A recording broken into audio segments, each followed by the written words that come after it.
Let us start with the man at the center of this story. Cristiano Ronaldo is not just a footballer. He is one of the most famous human beings alive on this planet right now. He has over 600 million followers on Instagram alone. That number is bigger than the entire population of the European Union. Think about that for a second. Every single person living in France, Germany, Italy, Spain, Poland, and every other European country added together. That is still fewer people than those who follow Ronaldo on one social media app. He has won 5 Ballon d'Or awards, which is a prize given to the best footballer in the world every year. He has won 5 Champions League titles, which is the biggest club competition in world football. He has played for some of the greatest clubs in history: Sporting Lisbon, Manchester United, Real Madrid, Juventus, and now Al Nassr in Saudi Arabia. He is not just rich. He is in a different category of wealthy altogether. His personal fortune is estimated to be well over $1 billion.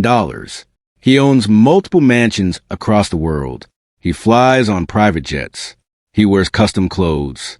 He eats food prepared by his own personal chefs. When Cristiano Ronaldo wants something done, money is never a problem. He can afford anything and everything, and he does not need to look for cheaper options or think twice before spending. This is the man we are talking about. A man with unlimited money, unlimited connections, and unlimited access to the best people in every single field in the world. So when his team picked up the phone to call someone about his Bugatti, you would expect them to call the very best official expert available. You would expect a call to Bugatti's factory in France. You would expect the world's most expensive and most trained engineers to be flown in. You would expect only the absolute top-level, official, certified service that money can buy. But that is not what happened. Instead, they called a self-taught mechanic from the United Kingdom who had no engineering degree, no factory training, and no certificate on his wall. They called a man named Matt Armstrong, a YouTuber who films himself fixing cars in his workshop. And that one phone call, more than any advertisement or press release or big announcement, told the world that something had changed forever in the way people think about car servicing, expert skill, and who really knows best. Tio understand why Ronaldo's team called Matt Armstrong. You first need to understand who Matt Armstrong actually is and how he got to where he is today. Matt is not someone who went to a famous university to study engineering. He did not do an apprenticeship at a big car company. He did not work his way up to the ranks of some well-known garage or dealership. He is simply a man who loves cars and who decided one day to do something that most people would consider completely mad. He bought a crashed Bugatti Veyron and decided to rebuild it himself on camera for the whole world to watch.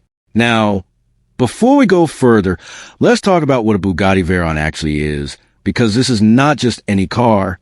The Bugatti Veyron is one of the most complex machines ever made by human hands.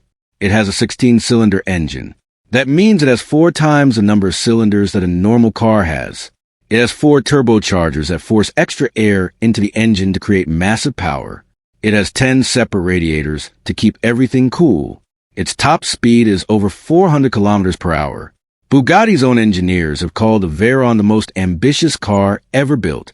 Only around 450 of these cars exist in the entire world. When one breaks down or gets damaged, the normal advice from everyone in the car world is simple: send it back to Bugatti. Do not try to fix it yourself. Do not take it to a local garage. Do not let anyone who is not an officially trained and certified Bugatti expert touch it. The car is too complicated, too expensive, and too rare for anything else. But Matt ignored all of that advice. He bought a crashed Veyron, set up his camera, and started working.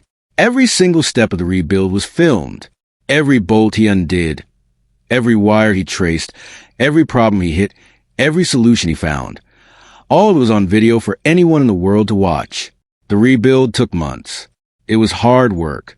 There were times when it seemed like it might not work. But Matt kept going, kept filming, and eventually the car was running again. The rebuild itself was already impressive. But the part that truly broke the internet came next, and it had nothing to do with fixing damage. It had to do with something as simple and routine as a standard service. Once the Bugatti Veyron was rebuilt and running, it needed a service. A service is a routine maintenance that every car needs regularly to keep it running well. It means changing the oil, replacing filters, checking the spark plugs, topping up fluids, and making sure everything is in good working order. It is the kind of thing that people do with their regular cars every year or every other year, and it usually costs a few £100 or dollars at most. For Bugatti Veyron, however, a standard service from the official Bugatti network costs around £20,000. Not $20,000 for a major repair. Not $20,000 for rebuilding something that is broken. $20,000 just for the basic, routine service. Fluids, filters, and spark plugs. Standard stuff. The same kind of work that mechanics do on normal cars every single day, just with a Bugatti badge attached to it. This is the price that Bugatti owners all around the world have been paying year after year, simply because they believed they had no other choice. They thought that only official Bugatti technicians with official Bugatti tools and official Bugatti parts could possibly work on such a complex car. So they paid the $20,000 year in and year out and never questioned it. Matt questioned it. When it came time to service his rebuilt Veyron, he did not call Bugatti. He started researching. He looked into every single part that needs replacing during a service. He tracked down the part numbers. He cross-referenced them with other cars. And what he found was remarkable. The coil packs used in the Bugatti Veyron, the same ones. They are the same coil packs used in a Volkswagen Phaeton, which is a much more ordinary and affordable saloon car. The gearbox pump in the Bugatti, it is shared with an Audi A5 convertible. The suspension parts, straight out of a Volkswagen Lupo, which is a small, affordable city car. The same parts, made in the same factories, fitted to both an everyday car and one of the rarest hypercars on the planet. The only difference was the packaging and the price tag. Matt sourced all the correct parts himself, did all the work himself, filmed every single step, and shared every single part number and cross-reference publicly for free. His total cost for the full service was £1,193. That is a saving of 94% compared to the official Bugatti service price. When the video went live, the car world lost its mind completely. The video about the Bugatti service went viral almost immediately. Car enthusiasts watched it. Car collectors watched it. Journalists wrote about it. Forums and social media platforms were flooded with people discussing it, debating it, and sharing it with everyone they knew. But the most important reactions did not come from ordinary car fans. They came from people who actually own Bugattis. These are some of the wealthiest people in the world. People who have never needed to worry about the cost of anything. People who have always simply handed their cars over to official dealers and paid whatever bill came back. But when they watched Matt's video, something shifted in their thinking. They started asking questions they had never thought to ask before. Could they really save 94% on their next service? Was the official Bugatti service really just charging tens of thousands of pounds for the same parts that are in a Volkswagen? Could an independent mechanic really do the same work? Comments started flooding in on Matt's videos. Bugatti owners from Dubai, California, London, Singapore, and all over the world were asking questions, sharing their own experiences, and wanted to know more. And then the phone calls started, not just from random wealthy car owners, but from people at the very highest levels of fame and wealth. Ronaldo's team called about his Bugatti Chiron. Then Simon Cowell reached out. Simon Cowell, the man who built his entire career on his ability to spot real talent from fake talent. The man who has always trusted his instincts about what is genuinely good and what is just hype. He called Matt too. Then more calls came. Owners from across the globe. The calls were not slowing down. They were picking up. Each new call represented another person at the top of the wealth pyramid who had watched Matt's work and decided that this was real, this was trustworthy, and this was something they wanted to be part of. But the most significant call, the one that carried the most weight and sent the loudest message to the entire car world, was still the one from Ronaldo's team. It would be easy to look at Ronaldo calling Matt and see it simply as a celebrity reaching out to an interesting YouTuber. Interesting, perhaps, but not necessarily groundbreaking.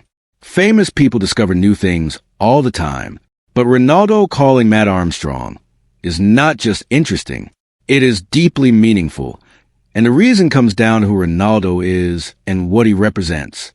Ronaldo built his entire career on one single principle: working with the best people and the best methods get you the best results.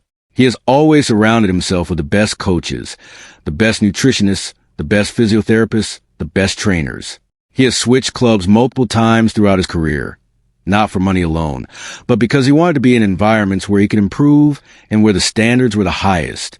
He changes his playing style as his body changes with age. He follows talent, skill, and results. He does not care about brand names or reputations or what people are supposed to do. He cares about what actually works. When Ronaldo looked at Matt's rebuild and Matt's service video, he did not see a YouTube channel.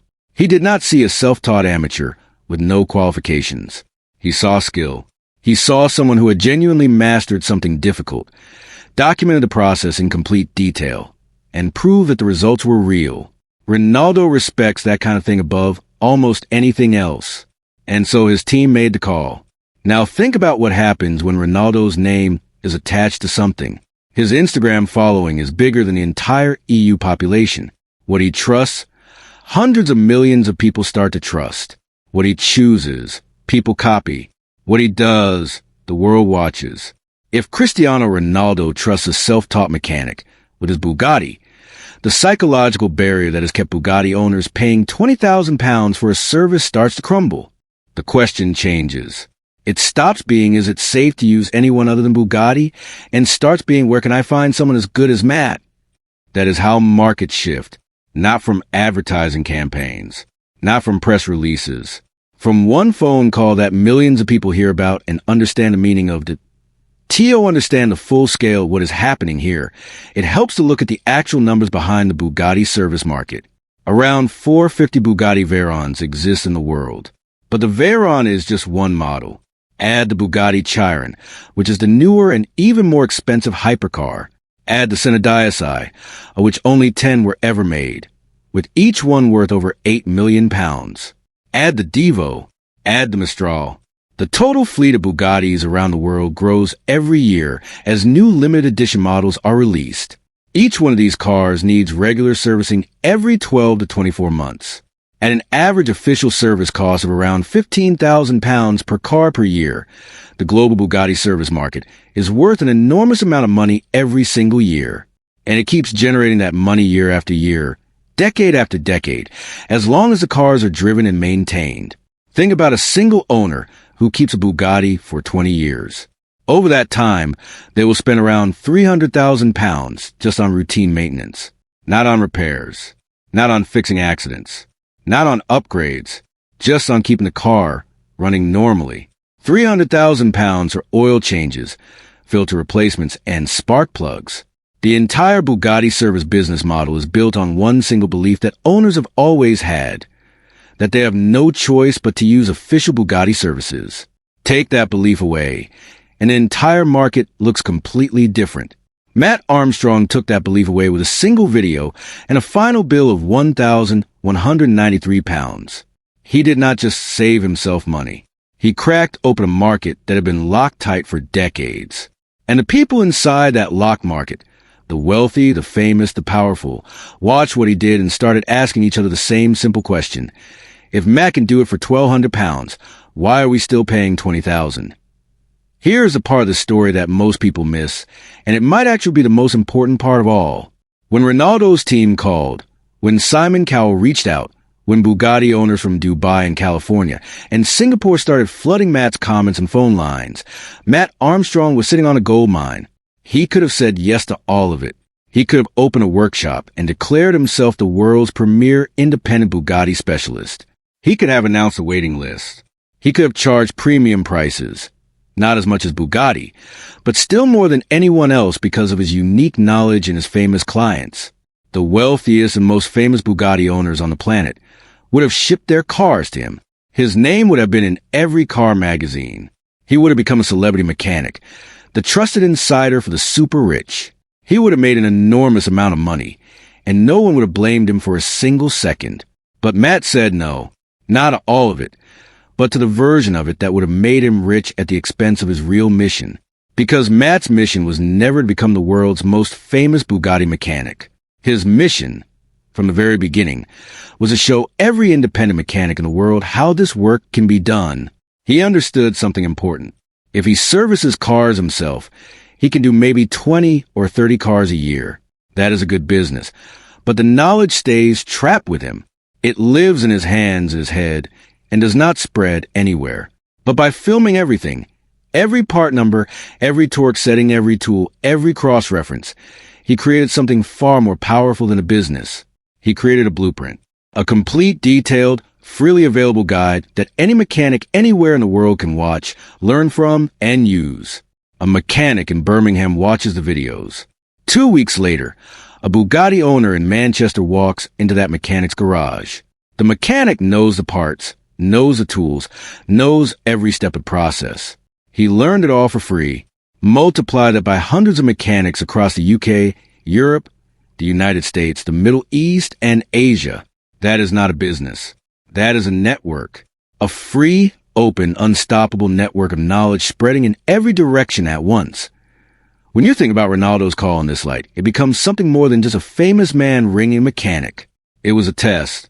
Not a test that anyone planned or set up deliberately, but a test of character and commitment all the same. The question the call posed was simple. Would Matt Armstrong chase the opportunity, or would he stay locked on his mission? Would he become the personal mechanic to the world's most famous athletes and entertainers, taking the easy path to fame and money? Or would he keep doing what he had always been doing? Filming, teaching, sharing, building the blueprint that would help mechanics everywhere? Matt stayed locked on the mission. He did not chase Ronaldo. He did not become a celebrity mechanic. He did not pivot his entire operation towards servicing the cars of the super rich. He kept filming. He kept sharing every piece of knowledge he had. He kept building the blueprint. He turned down what could have been the most lucrative opportunity of his career because it would have meant a